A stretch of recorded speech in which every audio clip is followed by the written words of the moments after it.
Put the phone down, turn off the monitor, stop refreshing the screen. Because what you're staring at right now isn't a market correction. It isn't profit taking. It isn't a natural ebb and flow of supply and demand. What we just witnessed over the last 4 hours is a crime scene. If you are panicking, if you are looking at that red candle and thinking about selling, you are falling into the exact trap they set for you. This was not an accident. This was a calculated, mechanical, institutional demolition of the silver price. And they did it for one reason: fear. They need you to be afraid, because if you aren't afraid, you realize the emperor has no clothes. Today is Wednesday, January 28th, 2026. Yesterday we saw silver touch the impossible, 117.73 twice per ounce. The all-time high, the number they said we would never see. For a brief moment, the truth of the currency collapse was visible to the entire world. And then the empire struck back. In less than one afternoon, they hammered the price down to $103.89. They erased nearly $14 of value in a heartbeat. But I'm here to tell you that nothing about the physical metal changed in those 4 hours. The mines didn't suddenly find 1 billion new ounces. The solar panel factories didn't stop running. The only thing that changed was the rules of the casino.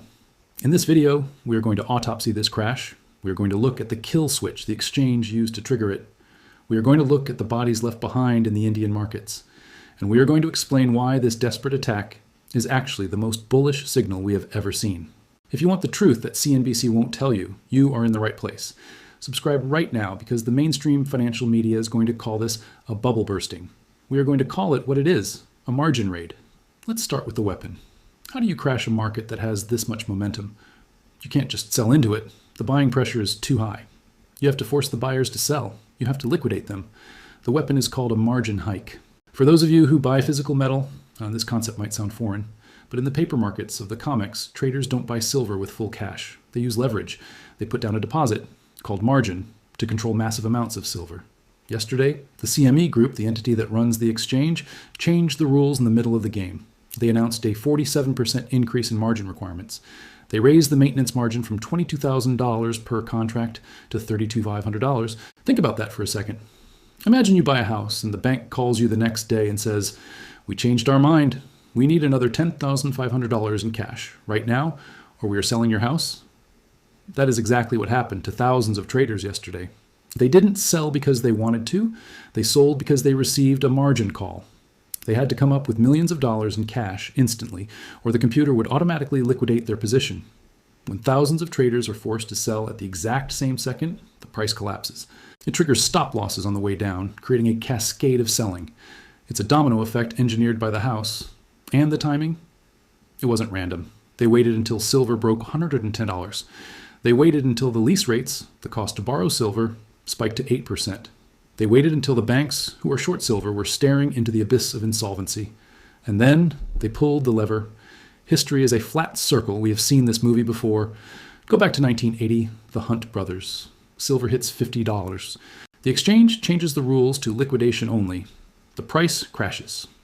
Go back to 2011, silver hits $49. The CME raises margins 5 times in 8 days. The price crashes. Now in 2026, silver hits $117. The margin hike comes in. The price crashes. The players change, but the playbook stays the same. And speaking of players, we have to talk about the elephant in the room: the banks. We know for a fact, this is not speculation, this is court record, that banks like JP Morgan have paid nearly $1 billion in fines for manipulating precious metals. They admitted to spoofing. They admitted to rigging the game. Do you think they stopped? Or do you think they just got better at hiding it? Commercial banks were sitting on a net short position of over 200 million ounces heading into this year. Every dollar that silver goes up costs them hundreds of millions in losses. When silver ran from $80 to $117, those banks were bleeding out. They were facing a death blow. This margin hike was their tourniquet. It stopped the bleeding. It saved the shorts. But here's the critical part that you need to understand.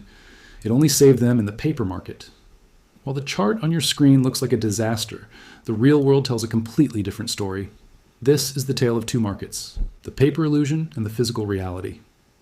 While the COMEX price was plummeting to $103, do you know what physical silver was trading for in Tokyo?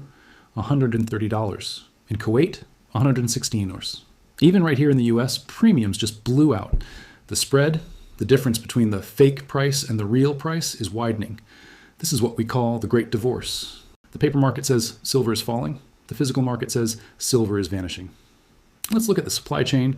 Since 2020, the registered inventory at the COMEX has dropped by over 70%. These are the stockpiles that back the contracts. They are being drained. In just 1 week, in mid-January, 33 million ounces left the vault. That is 26% of the entire registered stock gone in a week. People are losing faith in the paper promises. They are taking delivery. They are taking the metal home. And then there is China. On January 1st, 2026, the game changed forever. Beijing implemented the new Strategic Resource Control Act. They reclassified silver as a dual-use defense metal. They locked the doors.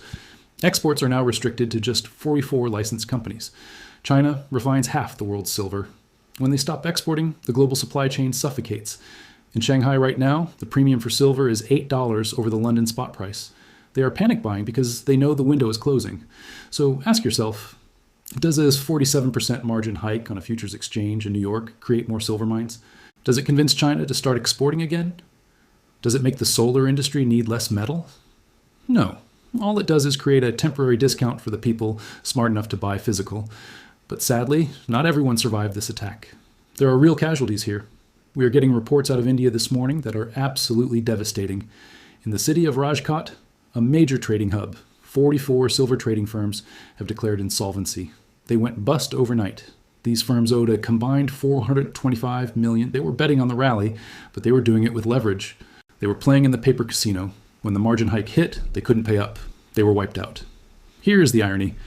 While those Indian firms were going bankrupt, the price of physical silver on the multi-commodity exchange in India hit an all-time high. If they had just held the metal, they would be rich. But because they held the paper, they are bankrupt. This is the lesson. Write this down. If you do not hold it, you do not own it. If it has counterparty risk, it is not safe. So where do we go from here? What is the end game? We are looking at 3 potential scenarios as this plays out. Scenario 1 is the reset. The paper market finally capitulates. The shorts cover their positions, the exchange stops interfering, and the price is allowed to rise to $150 or $200 to meet physical reality. This is the optimistic view. Scenario 2 is the permanent divorce. The paper price stays manipulated.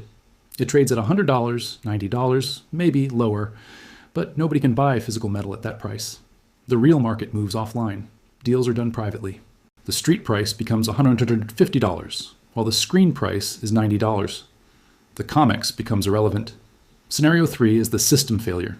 This is the force majeure. This is when the COMEX defaults. It happens when too many people stand for delivery and the vault is empty. The exchange declares an emergency, settles all contracts in cash, and admits they have no metal. If that happens, the price of silver goes to infinity against the dollar, because trust in the system hits zero. The attack we saw yesterday brings us closer to scenario 3. It reeks of desperation. It smells like fear. So what should you do? If you are holding physical silver, do absolutely nothing. Do not let them shake you out. This price drop is an illusion. It is a number on a screen generated by a computer algorithm that is trying to liquidate leverage. It has nothing to do with the coin in your hand. If you're looking to buy, recognize this for what it is, a gift. They just put the most valuable strategic asset on earth on sale. But remember the lesson from India. Buy the metal, not the paper. Do not use leverage. Do not play their game by their rules. This war is not over. The banks have deep pockets, and they have the ability to change the rules. They will attack again. They will smash the price again. But they are fighting gravity. They are fighting a geological shortage. They are fighting a geopolitical shifts. They are fighting the mathematical certainty that you cannot print silver. Every time they smash the price, they drain the vaults faster. Every time they hike margins, they drive more investors away from paper and into physical.